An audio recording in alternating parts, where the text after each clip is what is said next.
কবিতা, গান, গল্প আর ভাবনার জগতে যার অবাধ বিচরণ, তিনি শুধু একজন কবি নন, তিনি এক চিরন্তন উপস্থিতি, যিনি আমাদের হৃদয়ের ভাষা তৈরি করে দিয়েছেন কলমের আঁচড়ে। আজ 25শে বৈশাখ, কবি রবীন্দ্রনাথ ঠাকুরের জন্মদিন।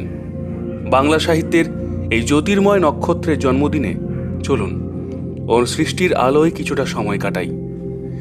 রোল সাউন্ড গপ্পর বিশেষ রবীন্দ্র জয়ন্তী পর্বে আপনাকে জানাই আন্তরিক স্বাগতম।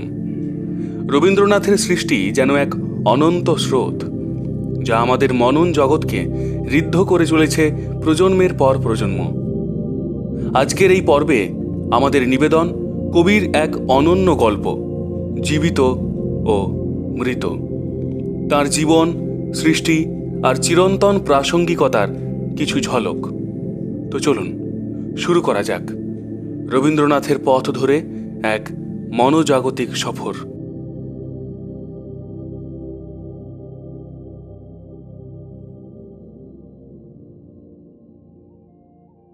রানীহাটের জমিদার শারদাশঙ্কর বাবুদের বাড়ির বিধবা বধূটির পিতৃকুলে কেহ ছিল না। সকলেই একে একে মারা গিয়াছে। পতিকুলেও ঠিক আপনার বলিতে কেহ নাই, পতিও নাই, পুত্রও নাই। একটি ভাসুরপ, শারদাশঙ্করের ছোট ছেলেটি, সেই তাহার চক্ষের মণি। সে জন্মিবার পর তাহার মাতার বহুকাল ধরিয়া শক্ত পীড়া হইয়াছিল। সেই জন্য এই বিধবা কাকি কাদম্বিনী তাহাকে মানুষ করিয়াছে। পরের ছেলে মানুষ করিলে তাহার প্রতি প্রাণের টান যেন আরও বেশি হয়, কারণ তাহার উপরে অধিকার থাকে না, তাহার উপরে কোনো সামাজিক দাবি নাই, কেবল স্নেহের দাবি। কিন্তু কেবলমাত্র স্নেহ সমাজের সমক্ষে আপনার দাবি কোনো দলিল অনুসারে প্রমাণ করিতে পারে না, এবং চাহেও না। কেবল অনিশ্চিত প্রাণের ধনটিকে দ্বিগুল ব্যাকুলতার সহিত ভালোবাসে।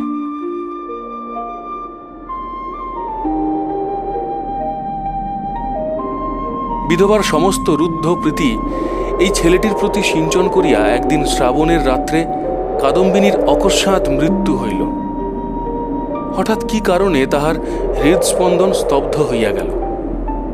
সময় জগতের আর সর্বত্রই চলিতে লাগিল, কেবল সেই স্নেহকাতর ক্ষুদ্র কোমল বক্ষটির ভিতর সময়ের ঘড়ির কল চিরকালের মতো বন্ধ হইয়া গেল। পাছে পুলিশের উপদ্রব ঘটে, এই জন্য অধিক আড়ম্বর না করিয়া জমিদারের 4 জন ব্রাহ্মণ কর্মচারী অনতি বিলম্বে মৃতদেহ দাহ করিতে লইয়া গেল।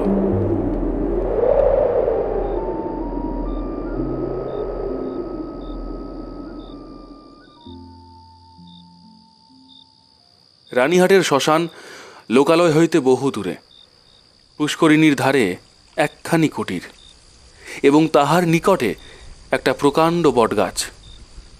বৃহৎ মাঠে আর কোথাও কিছু নাই। পূর্বে এইখান দিয়া নদী বহিত, এখন নদী একেবারে শুকাইয়া গেছে। সেই শুষ্ক জলপথের এক অংশ খনন করিয়া শ্মশানের পুষ্করিণী নির্মিত হইয়াছে। এখানকার লোকেরা এই পুষ্করিণীকেই পুণ্য স্রোতস্বিনীর প্রতিনিধি স্বরূপ জ্ঞান করে। মৃতদেহ কুটিরের মধ্যে স্থাপন করিয়া চিতার কাঠ আসিবার প্রতীক্ষায় 4 জনে বসিয়া রহিল। সময় এত দীর্ঘ বোধ হইতে লাগিল যে অধীর হইয়া 4 জনের মধ্যে নিতাই এবং গুরুচরণ কাঠ আনিতে এত বিলম্ব হইতেছে কেন দেখিতে গেল। বিধু এবং বনমালী মৃতদেহ রক্ষা করিয়া বসিয়া রহিল।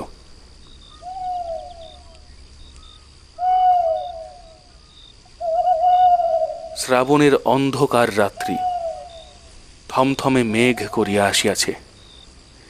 আকাশে একটি তারা দেখা যায় না। অন্ধকার ঘরে 2 জনে চুপ করিয়া বসিয়া রহিল। একজনের চাদরে দিয়াশলাই এবং বাতি বাঁধা ছিল। বর্ষাকালের দিয়াশলাই বহু চেষ্টাতেও জ্বলিল না।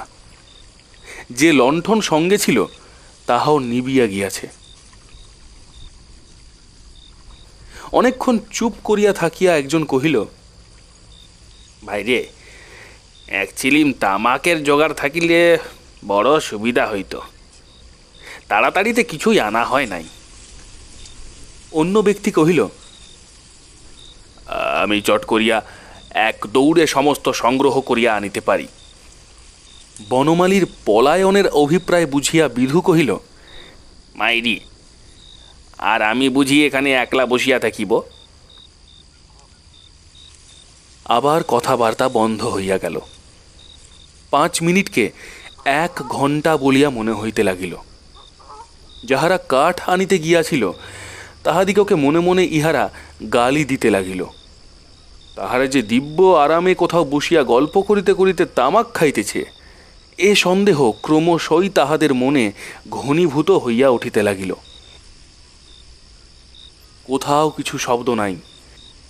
কেবল পুষ্করিণী তীর হইতে অবিশ্রাম ঝিলি এবং ভেকের ডাক শোনা যাইতেছে।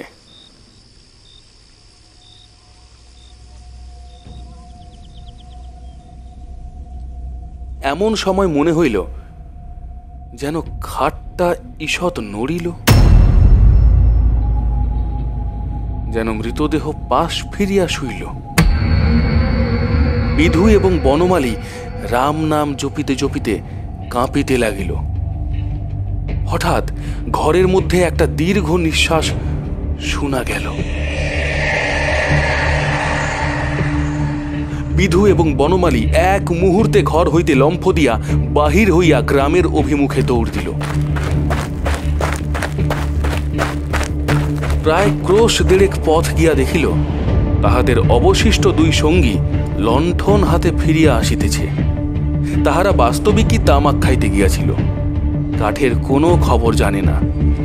তথাপি সংবাদ দিল গাছ কাটিয়া কাঠ ফাড়াইতেছে, অনতি বিলম্বে রওনা হইবে।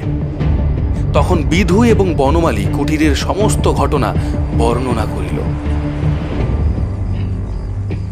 নিতাই এবং গুরুচরণ অবিশ্বাস করিয়া উড়াইয়া দিল এবং কর্তব্য ত্যাগ করিয়া আসার জন্য অপর 2 জনের প্রতি অত্যন্ত রাগ করিয়া বিস্তর ভৎসনা করিতে লাগিল।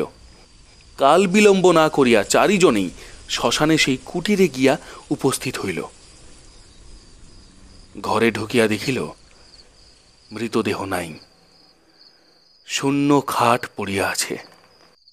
পরস্পর মুখ চাহিয়া রহিল। যদি শ্রীগালে লইয়া গিয়া থাকে, কিন্তু আচ্ছাদন বস্ত্রটি পর্যন্ত নাই। সন্ধান করিতে করিতে বাহিরে গিয়া দেখে কুটিরের দ্বারের কাছে খানিকটা কাদা জমিয়াছিল, তাহাতে স্ত্রীলোকের সদ্য এবং ক্ষুদ্র পদচিহ্ন। শারদাশঙ্কর সহজ লোক নহেন। তাহাকে এই ভূতের গল্প বলিলে হঠাৎ যে কোনো শুভ ফল পাওয়া যাইবে এমন সম্ভাবনা নাই। তখন 4 জনে বিস্তর পরামর্শ করিয়া স্থির করিল যে দাহ কার্য সমাধা হইয়াছে, এই রূপ খবর দেওয়াই ভালো। ভোরের দিকে যাহারা কাঠ লইয়া আসিল তাহারা সংবাদ পাইল বিলম্ব দেখিয়া পূর্বেই কার্য শেষ করা হইয়াছে, কুটিরের মধ্যে কাষ্ঠ সঞ্চিত ছিল। এ সম্বন্ধে কাহারও সহজে সন্দেহ উপস্থিত হইতে পারে না, কারণ মৃতদেহ এমন কিছু বহুমূল্য সম্পত্তি নহে যে কেহ ফাঁকি দিয়া চুরি করিয়া লইয়া যাইবে।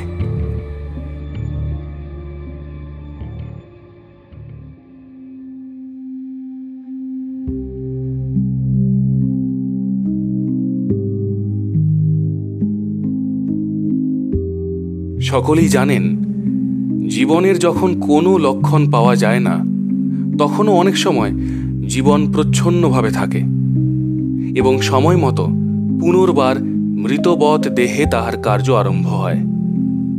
কাদম্বিনীও মরে নাই।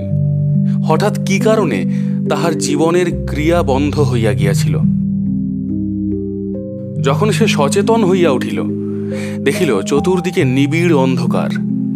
চিরাভ্যাস মতো যেখানে শয়ন করিয়া থাকে, মনে হইল এটা সে জায়গা নহে। একবার ডাকিল,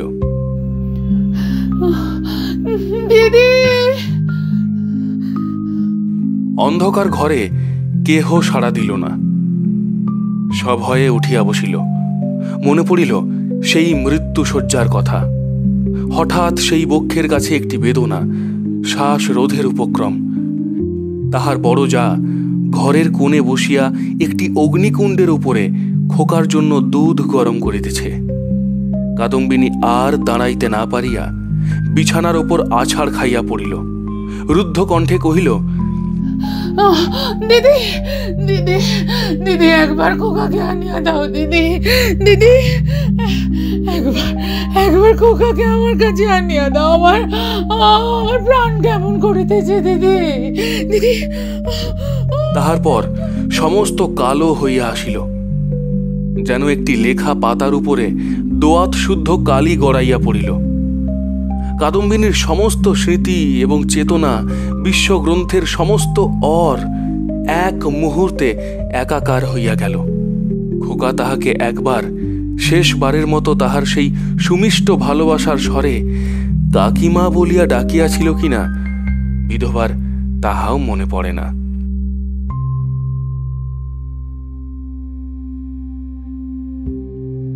প্রথমে মনে হইল জমালয় বুঝি এইরূপ চিরনির্জন এবং চিরান্ধকার। সেখানে কিছুই দেখিবার নাই, শুনিবার নাই, কাজ করিবার নাই, কেবল চিরকাল এইরূপ জাগিয়া উঠিয়া বসিয়া থাকিতে হইবে। তাহার পর যখন মুক্ত দ্বার দিয়া হঠাৎ একটা ঠান্ডা বাদলার বাতাস দিল এবং বর্ষার ভেকের ডাক কানে প্রবেশ করিল, তখন এক মুহূর্তে তাহার এই স্বল্প জীবনের আশৈশব সমস্ত বর্ষার স্মৃতি ঘনীভূতভাবে তাহার মনে উদয় হইল এবং পৃথিবীর নিকট সংস্পর্শ সে অনুভব করিতে পারিল। একবার বিদ্যুৎ চমকিয়া উঠিল। সম্মুখে পুষ্করিণী, বটগাছ, বৃহৎ মাঠ এবং সুদূর তরু শ্রেণী এক পলকে চোখে পড়িল। মনে পড়িল মাঝে মাঝে পুণ্যতিথি উপলে এই পুষ্করিণীতে আসিয়া স্নান করিয়াছে, এবং মনে পড়িল সেই সময়ে এই শ্মশানে মৃতদেহ দেখিয়া মৃত্যুকে কি ভয়ানক মনে হইত। প্রথমেই মনে হইল বাড়ি ফিরিয়া যাইতে হইবে, কিন্তু তখনই ভাবিল, আমি তো বাঁচিয়া নাই, আমাকে বাড়িতে লইবে কেন? সেখানে যে অমঙ্গল হইবে।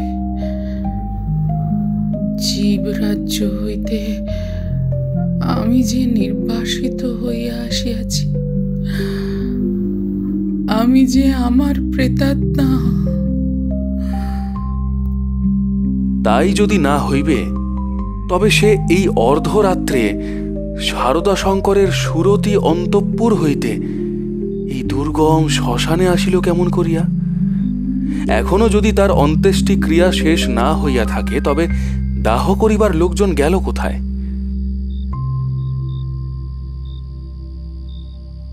শারদা শঙ্করের আলোকিত গৃহে তাহার মৃত্যুর শেষ মুহূর্ত মনে পড়িল। তাহার পরেই এই বহু দূরবর্তী জনশূন্য অন্ধকার শ্মশানের মধ্যে আপনাকে একাকিনী দেখিয়া সে জানিল, আমি এই পৃথিবীর জনসমাজের আর কেহ নহি। আমি অতি ভীষণ অকল্যাণকারিণী।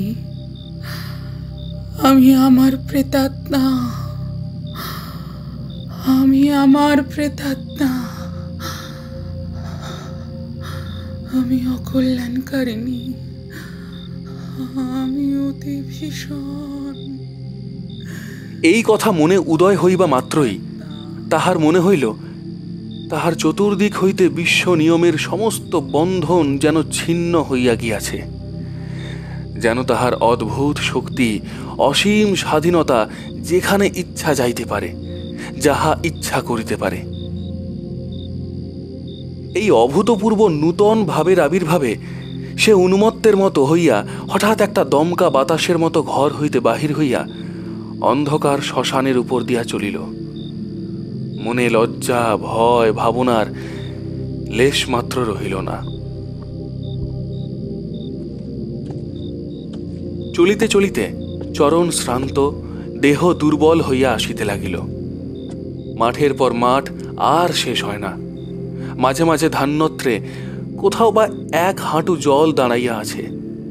যখন ভোরের আলো অল্প অল্প দেখা দিয়াছে, তখন অদূরে লোকালয়ের বাঁশঝাড় হইতে দুটো একটা পাখির ডাক শোনা গেল।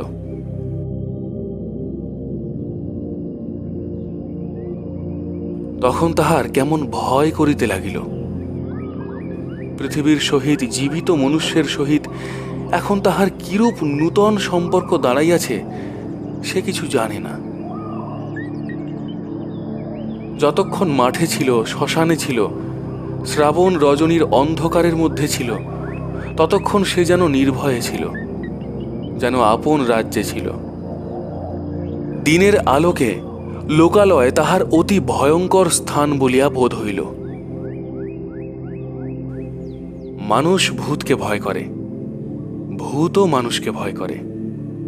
মৃত্যু নদীর 2 পারে 2 জনের বাস। কাপড়ে কাদা মাখিয়া অদ্ভুত ভাবের বশে ও রাত্রি জাগরণে পাগলের মতো হইয়া কাদম্বিনীর যেরূপ চেহারা হইয়াছিল, তাহাতে মানুষ তাহাকে দেখিয়া ভয় পাইতে পারিত এবং ছেলেরা বোধ হয় দূরে পলাইয়া গিয়া তাহাকে ঢেলা মারিত। সৌভাগ্যক্রমে একটি পথিক ভদ্রলোক তাহাকে সর্বপ্রথমে এই অবস্থায় দেখিতে পায়। সে আসিয়া কহিল, মা, তোমাকে ভদ্রকুলবধূ বলিয়া বোধ হইতেছে। তুমি এ অবস্থায় একলা পথে কোথায় চলিয়াছ? কাদম্বিনী প্রথমে কোনো উত্তর না দিয়া তাকাইয়া রহিল। হঠাৎ কিছুই ভাবিয়া পাইল না। সে যে সংসারের মধ্যে আছে, তাহাকে যে ভদ্রকুলবধূর মতো দেখাইতেছে, গ্রামের পথে পথিক তাহাকে যে প্রশ্ন জিজ্ঞাসা করিতেছে, এ সমস্তই তাহার কাছে অভাবনীয় বলিয়া বোধ হইল। পথিক তাহাকে পুনশ্চ কহিল, চলো মা, আমি তোমাকে ঘরে পৌঁছাইয়া দিই। তোমার বাড়ি কোথায় আমাকে বলো। কাদম্বিনী চিন্তা করিতে লাগিল। শ্বশুর বাড়ি ফিরিবার কথা মনে স্থান দেওয়া যায় না, বাপের বাড়ি তো নাই। তখন ছেলেবেলার সইকে মনে পড়িল। সই যোগমায়ার সহিত যদিও ছেলেবেলা হইতেই বিচ্ছেদ, তথাপি মাঝে মাঝে চিঠিপত্র চলে। এক এক সময় রীতিমতো ভালোবাসার লড়াই চলিতে থাকে। কাদম্বিনী জানাইতে চাহে ভালোবাসা তাহার দিকেই প্রবল। যোগমায়া জানাইতে চাহে কাদম্বিনী তাহার ভালোবাসার যথোপযুক্ত প্রতিদান দেয় না। কোনো সুযোগে একবার উভয়ে মিলন হইতে পারিলে যে একদণ্ড কেহ কাহাকে চোখের আড়াল করিতে পারিবে না, এ বিষয়ে কোনো পরেই কোনো সন্দেহ ছিল না। কাদম্বিনী ভদ্রলোকটিকে কহিল, নিশ্চিন্দাপুরে শ্রীপতিচরণ বাবুর বাড়ি যাইব। পথিক কলকাতায় যাইতেছিলেন। নিশ্চিন্দাপুর যদিও নিকটবর্তী নহে, তথাপি তাহার গম্য পথেই পড়ে। তিনি স্বয়ং বন্দোবস্ত করিয়া কাদম্বিনীকে শ্রীপতিচরণ বাবুর বাড়িতে পৌঁছাইয়া দিলেন। 2 সইয়ে মিলন হইল। প্রথমে চিনিতে একটু বিলম্ব হইয়াছিল, তাহার পরে বাল্য সাদৃশ্য উভয়ের চক্ষে ক্রমশই পরিস্ফুট হইয়া উঠিল। যোগমায়া কহিল, ও মা, আমার কি ভাগ্য! তোমার যে দর্শন পাইব এমন তো আমার মনেই ছিল না। কিন্তু কিন্তু ভাই, তুমি কি করিয়া আসিলে? তোমার শ্বশুর বাড়ির লোকেরা যে তোমাকে ছাড়িয়া দিল। হ্যাঁ? কাদম্বিনী চুপ করিয়া রহিল। অবশেষে কহিল, ভাই, শ্বশুর বাড়ির কথা আমাকে জিজ্ঞাসা করিও না। আমাকে দাসীর মতো তোমার বাড়ির এক প্রান্তে স্থান দিও। আমি তোমাদের কাজ করিয়া দিব। যোগমায়া কহিল, ও মা, সে কি কথা? দাসীর মতো থাকিবে কেন? তুমি আমার সই, তুমি আমার বলে কত আদরের, কত আপন। হ্যাঁ, ইত্যাদি। এমন সময় শ্রীপতি ঘরে প্রবেশ করিল। কাদম্বিনী খানিকক্ষণ তাহার মুখের দিকে তাকাইয়া ধীরে ধীরে ঘর হইতে বাহির হইয়া গেল। মাথায় কাপড় দেওয়া বা কোনো রূপ সংকোচ বা সম্ভ্রমের লক্ষণ দেখা গেল না। পাছে তাহার সইয়ের বিরুদ্ধে শ্রীপতি কিছু মনে করে, এজন্য ব্যস্ত হইয়া যোগমায়া নানা রূপে তাহাকে বুঝাইতে আরম্ভ করিল। কিন্তু এতই অল্প বুঝাইতে হইল এবং শ্রীপতি এত সহজে যোগমায়ার সমস্ত প্রস্তাবে অনুমোদন করিল যে যোগমায়া মনে মনে বিশেষ সন্তুষ্ট হইল না।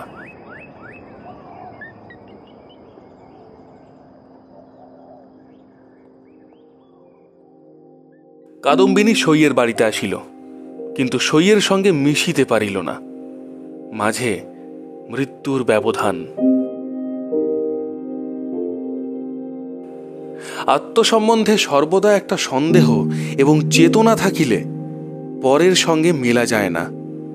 কাদম্বিনী যোগমায়ার মুখের দিকে চায় এবং কি যেন ভাবে, মনে করে স্বামী এবং ঘরকন্যা লইয়া ও যেন বহু দূরে আর এক জগতে আছে। স্নেহ, মমতা এবং সমস্ত কর্তব্য লইয়াও যেন পৃথিবীর লোক, আর আমি যেন শূন্য ছায়া।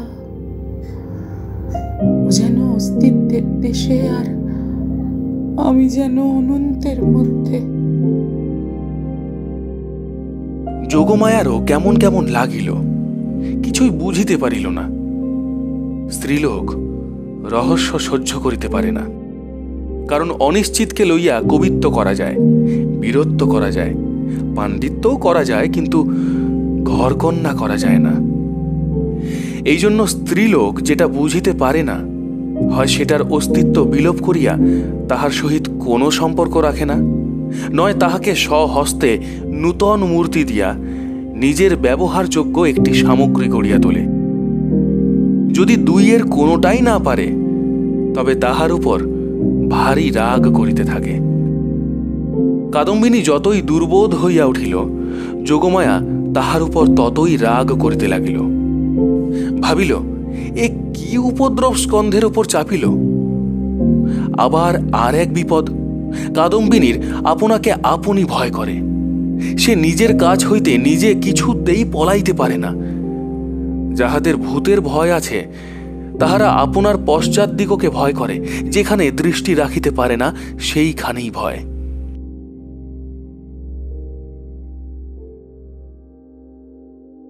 কিন্তু কাদম্বিনীর আপনার মধ্যেই সর্বাপেক্ষা বেশি ভয়, বাহিরে তার ভয় নাই।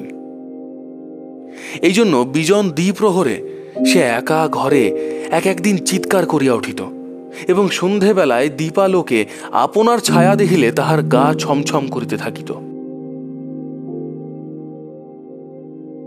তাহার এই ভয় দেখিয়া বাড়ি শুদ্ধ লোকের মনে কেমন একটা ভয় জন্মিয়া গেল। চাকরদাসীরা এবং যোগমায়াও যখন তখন যেখানে সেখানে ভূত দেখিতে আরম্ভ করিল। একদিন এমন হইল, কাদম্বিনী অর্ধরাত্রে আপন শয়নগৃহ হইতে কাঁদিয়া বাহির হইয়া একেবারে যোগমায়ার গৃহদ্বারে আসিয়া কহিল, দিদি, দিদি, দিদি, দিদি, তোমার দুটি পায়ে পড়ি গো। আমায় আমায় একলা ফেলিয়া রাখিও না, আমাকে একলা ফেলিয়া রাখিও না। যোগমায়ার যেমন ভয়ও পাইল, তেমনি রাগও হইল। ইচ্ছা করিল তদ্দণ্ডেই কাদম্বিনীকে দূর করিয়া দেয়। দয়া পরবশ শ্রীপতি অনেক চেষ্টায় তাহাকে ঠান্ডা করিয়া পার্শ্ববর্তী গৃহে স্থান দিল। পরদিন অসময়ে অন্তঃপুরে শ্রীপতির তলব হইল। যোগমায়া তাহাকে অকস্মাৎ ভৎসনা করিতে আরম্ভ করিল। হ্যাঁ গা, তুমি কেমন ধারা লোক! একজন মেয়ে মানুষ আপন শ্বশুর ঘর ছাড়িয়া তোমার ঘরে আসিয়া অধিষ্ঠান হইল। মাস খানেক হইয়া গেল, তবু যাইবার নাম করে না। আর তোমার মুখে যে একটি আপত্তি মাত্র শুনি না। তোমার মনের ভাবটা কি বুঝাইয়া বলো দেখি। তোমরা পুরুষ মানুষ এমনি জাতি বটে। বাস্তবিক সাধারণ স্ত্রী জাতির পরে পুরুষ মানুষের একটা নির্বিচার পক্ষপাত আছে, এবং সেজন্য স্ত্রীলোকেরাই তাহাদিগকে অধিক অপরাধী করে। নিঃসহায় অথচ সুন্দরী কাদম্বিনীর প্রতি শ্রীপতির করুণা যে যথোচিত মাত্রার চেয়ে কিঞ্চিত অধিক ছিল, তাহার বিরুদ্ধে তিনি যোগমায়ার গাত্রস্পর্শপূর্বক শপথ করিতে উদ্যত হইলেও তাহার ব্যবহারে তাহার প্রমাণ পাওয়া যাইত।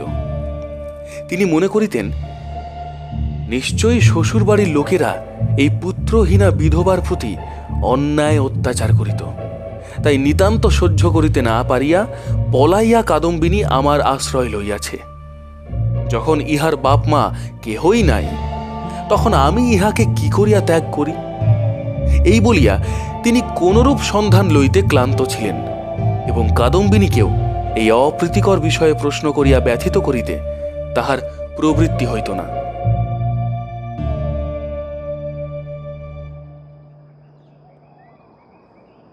তখন তাহার স্ত্রী তাহার অসার কর্তব্য বুদ্ধিতে নানা প্রকার আঘাত দিতে লাগিল। কাদম্বিনীর শ্বশুরবাড়িতে খবর দেওয়া যে তাহার গৃহের শান্তিরক্ষার পক্ষে একান্ত আবশ্যক, তাহা তিনি বেশ বুঝিতে পারিলেন। অবশেষে স্থির করিলেন, হঠাৎ চিঠি লিখিয়া বসিলে ভালো ফল নাও হইতে পারে, অতএব রানীহাটে তিনি নিজে গিয়া সন্ধান লইয়া যাহা কর্তব্য স্থির করিবেন। শ্রীপতি তো গেলেন। এদিকে যোগমায়া আসিয়া কাদম্বিনীকে কহিল, সই, এখানে তোমার আর থাকা ভালো দেখাইতেছে না, লোকে বলিবে কি? কাদম্বিনী গম্ভীরভাবে যোগমায়ার মুখের দিকে তাকাইয়া কহিল, লোকের সঙ্গে আমার সম্পর্ক কি? যোগমায়া কথা শুনিয়া অবাক হইয়া গেল, কিঞ্চিত রাগিয়া কহিল, তোমার না থাকে আমাদের তো আছে, আমরা পরের ঘরের বধূকে কি বলিয়া আটক করিয়া রাখিব? কাদম্বিনী কহিল, আমার শ্বশুর ঘর কোথায়? যোগমায়া ভাবিল, আমরণ পুরা কপালি বলে কি? কাদম্বিনী ধীরে ধীরে কহিল,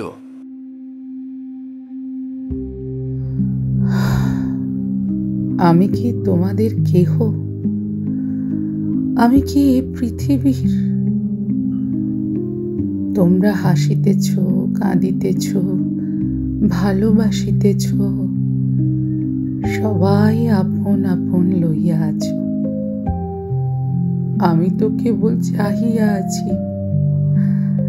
তোমরা মানুষ আর আমি ছায়া। বুঝিতে পারি না ভগবান আমাকে তোমাদের এই সংসারের মাঝখানে কেন রাখিয়াছে। তোমরাও ভয় করো, পাছে তোমাদের হাসি খেলার মধ্যে আমি অমঙ্গল আনি। আমিও বুঝিয়া উঠিতে পারি না তোমাদের সঙ্গে আমার কি সম্পর্ক, কিন্তু ঈশ্বর যখন আমাদের জন্য আর কোনো স্থান গড়িয়া রাখেন নাই, তখন কাজে কাজেই বন্ধন ছিঁড়িয়া যায়। তো তোমাদের কাছেই ঘুরিয়া ঘুরিয়া বেড়াই, তোমাদের কাছেই। এমনি ভাবে চাহিয়া কথাগুলি বলিয়া গেল যে যোগমায়া কেমন একরকম করিয়া মোটের ওপর একটা কি বুঝিতে পারিল, কিন্তু আসল কথাটা বুঝিল না, জবাব দিতেও পারিল না, দ্বিতীয়বার প্রশ্ন করিতেও পারিল না। অত্যন্ত ভারগ্রস্ত গম্ভীর ভাবে চলিয়া গেল।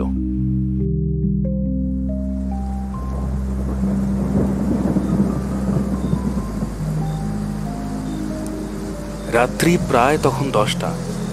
তখন শ্রীপতি রানীহাট হইতে ফিরিয়া আসিলেন। মুষলধারে বৃষ্টিতে পৃথিবী ভাসিয়া যাইতেছে। ক্রমাগতই তাহার ঝরঝর শব্দে মনে হইতেছে বৃষ্টির শেষ নাই, আজ রাত্রিরও শেষ নাই। যোগমায়া জিজ্ঞাসা করিলেন, কি হইল? হ্যাঁ?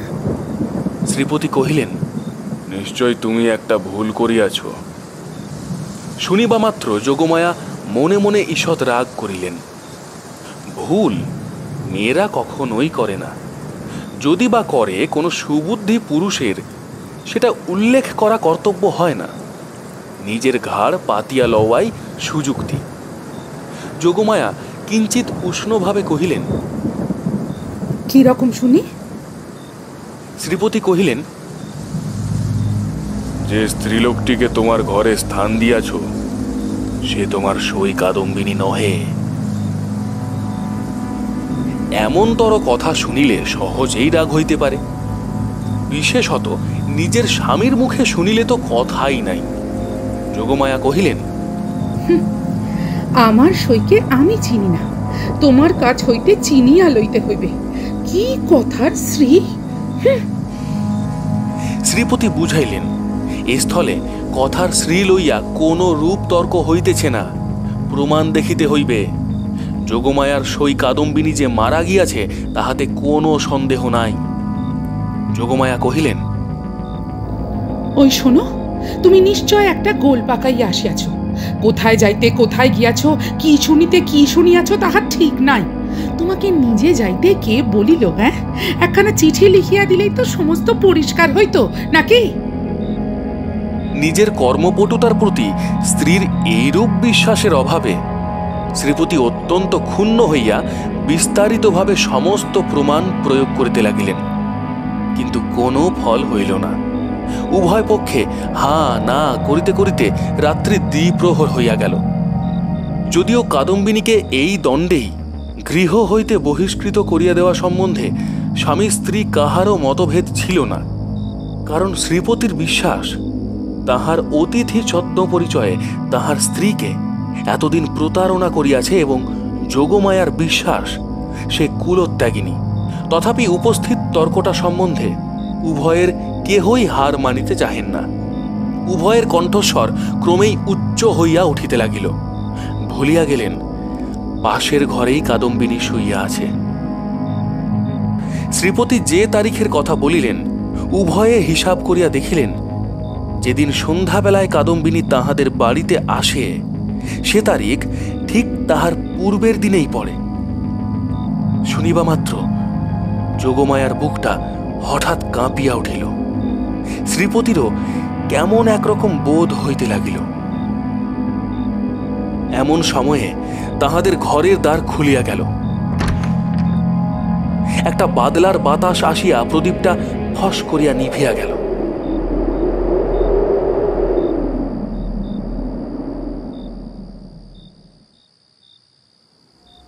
বাহিরের অন্ধকার প্রবেশ করিয়া এক মুহূর্তে সমস্ত ঘরটা আগাগোড়া ভরিয়া গেল। কাদম্বিনী একেবারে ঘরের ভিতর আসিয়া দাঁড়াইল। তখন রাত্রি 2:30 প্রহর হইয়া গিয়াছে। বাহিরে অবিশ্রাম বৃষ্টি পড়িতেছে। কাদম্বিনী কহিল, সই, আমি তোমার সেই কাদম্বিনী, কিন্তু এখন আমি আর বাঁচিয়া নাই, আমি মরিয়া আছি।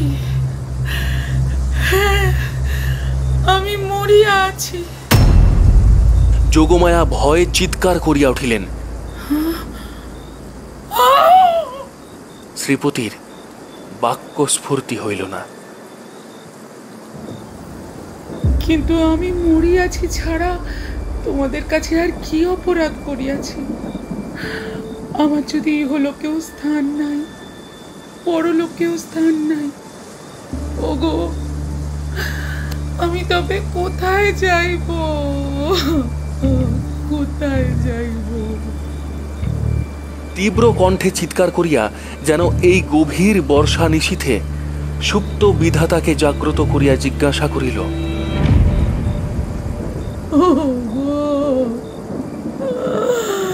আমি তবে কোথায় যাইব?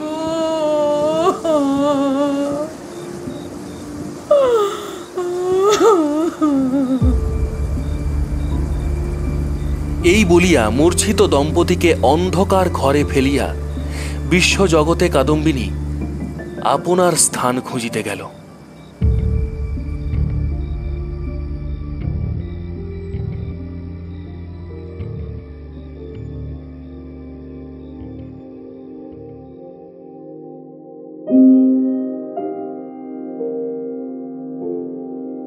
কাদম্বিনী যে কেমন করিয়া রানীহাটে ফিরিয়া গেল তাহা বলা কঠিন, কিন্তু প্রথমে কাহাকেও দেখিল না।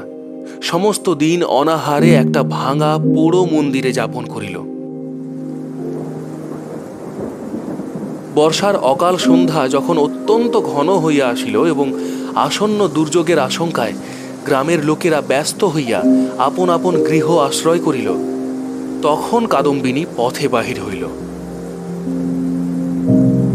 শ্বশুরবাড়ির দ্বারে গিয়া একবার তাহার হৃৎকম্প উপস্থিত হইয়াছিল, কিন্তু মস্ত ঘোমটা টানিয়া যখন ভিতরে প্রবেশ করিল, দাসী ভ্রমে দ্বাররক্ষীরা কোন রূপ বাধা দিল না। এমন সময় বৃষ্টি খুব চাপিয়া আসিল, বাতাসও বেগে বহিতে লাগিল। তখন বাড়ির গৃহিণী শারদা শঙ্করের স্ত্রী তাহার বিধবা ননদের সহিত তাস খেলিতেছিলেন। ঝি ছিল রান্নাঘরে এবং পীড়িত খোকা জ্বরের উপশমে শয়নগৃহে বিছানায় ঘুমাইতেছিল।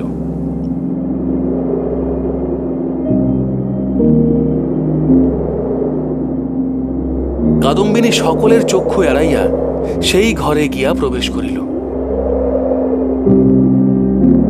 সে যে কি ভাবিয়া শ্বশুর বাড়ি আসিয়াছিল জানি না, সে নিজেও জানে না। কেবল এইটুকু জানে যে একবার খোকাকে চক্ষে দেখিয়া যাইবার ইচ্ছা। তাহার পর কোথায় যাইবে, কি হইবে, সে কথা সে ভাবেও নাই। দীপালোকে দেখিল রুগ্ন শীর্ণ খোকা হাত মুঠা করিয়া ঘুমাইয়া আছে। দেখিয়া উত্তপ্ত হৃদয় যেন তৃষাতুর হইয়া উঠিল। তাহার সমস্ত বালাই লইয়া তাহাকে একবার বুকে চাপিয়া না ধরিলে কি বাঁচা যায়? আর তাহার পর মনে পড়িল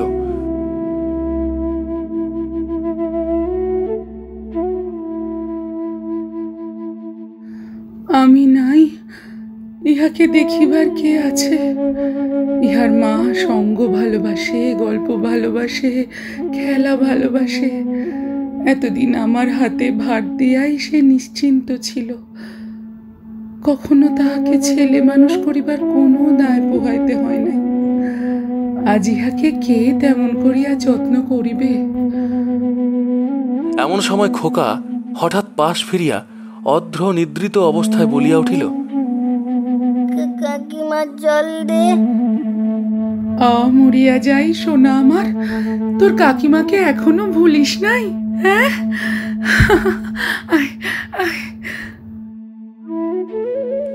তাড়াতাড়ি কুঁজা হইতে জল গড়াইয়া লইয়া খোকাকে বুকের উপর তুলিয়া কাদম্বিনী তাহাকে জল পান করাইল। যতক্ষণ ঘুমের ঘোর ছিল, চিরাভ্যাস মতো কাকিমার হাত হইতে জল খাইতে খোকার কিছুই আশ্চর্য বোধ হইল না। অবশেষে কাদম্বিনী যখন বহুকালের আকাঙ্ক্ষা মিটাইয়া তাহার মুখচুম্বন করিয়া তাহাকে আবার শুয়াইয়া দিল, তখন তাহার ঘুম ভাঙিয়া গেল এবং কাকিমাকে জড়াইয়া ধরিয়া জিজ্ঞাসা করিল, কাকিমা তুই মরে গিয়েছিলি? কাকিমা কহিল, হ্যাঁ খোকা। আবার তুই খোকার কাছে ফিরে এসেছিস, আর তুই মরে যাবি নে।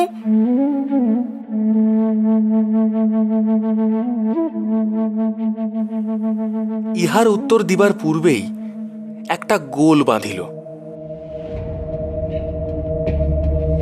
ঝি এক বাটি সাগু হাতে করিয়া ঘরে প্রবেশ করিয়াছিল। হঠাৎ বাটি ফেলিয়া বলিয়া আছাড় খাইয়া পড়িয়া গেল। চিৎকার শুনিয়া তাস ফেলিয়া গিন্নি ছুটিয়া আসিলেন। ঘরে ঢুকিতেই তিনি একেবারে কাঠের মতো হইয়া গেলেন।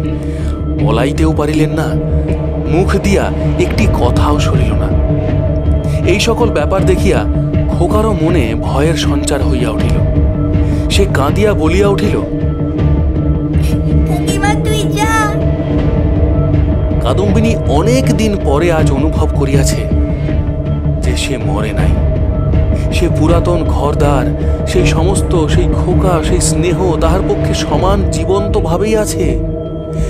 মধ্যে কোনো বিচ্ছেদ, কোনো ব্যবধান জন্মায় নাই। সইয়ের বাড়ি গিয়া অনুভব করিয়াছিল বাল্যকালের সেই সই মরিয়া গিয়াছে। খোকার ঘরে আসিয়া বুঝিতে পারিল খোকার কাকিমা তো এক তিলও মরে নাই। ব্যাকুলভাবে কহিল, দিদি, দিদি, তোমরা আমাকে দেখিয়া কেন ভয় পাইতেছ? এই দেখো, দেখো, আমি তোমাদের সেই তেমনই আছি। দেখো না দিদি, ও দিদি। গিন্নি আর দাঁড়াইয়া থাকিতে পারিলেন না, মূর্ছিত হইয়া পড়িয়া গেলেন। ভগ্নীর কাছে সংবাদ পাইয়া শারদাশঙ্কর বাবু স্বয়ং অন্তঃপুরে আসিয়া উপস্থিত হইলেন। তিনি জোর হস্তে কাদম্বিনীকে কহিলেন, ছোট বৌমা, এই কি তোমার উচিত হয়? সতীশ আমার বংশের একমাত্র ছেলে, উহার প্রতি তুমি কেন দৃষ্টি দিতেছ? আমরা কি তোমার পর?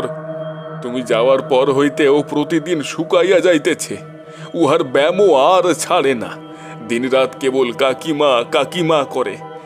যখন সংসার হইতে বিদায় লইয়াছ, তখন এ মায়াবন্ধন ছিঁড়িয়া যাও। আমরা তোমার যথোচিত সৎকার করিব। তখন কাদম্বিনী আর সহিতে পারিল না, তীব্র কণ্ঠে বলিয়া উঠিল, ওগো, আমি মরি নাই গো, মরি নাই। আমি কেমন করিয়া তোমাদের বুঝাইব? আমি মরি নাই।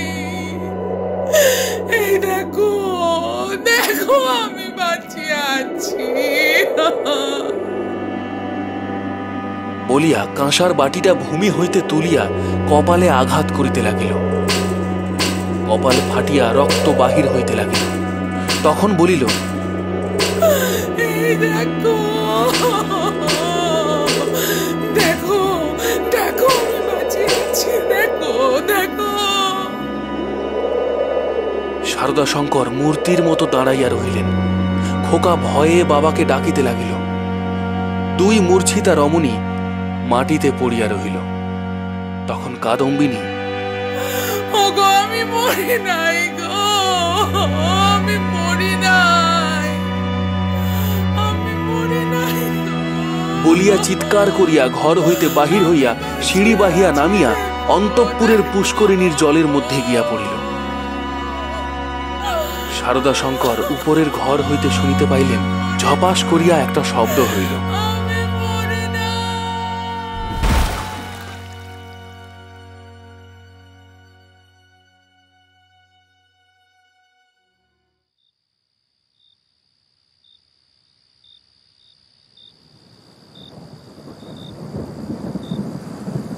সমস্ত রাত্রি বৃষ্টি পড়িতে লাগিল। তাহার পরদিন সকালেও বৃষ্টি পড়িতেছে। মধ্যাহ্নেও বৃষ্টির বিরাম নাই। কাদম্বিনী মরিয়া প্রমাণ করিল, সে মরে নাই।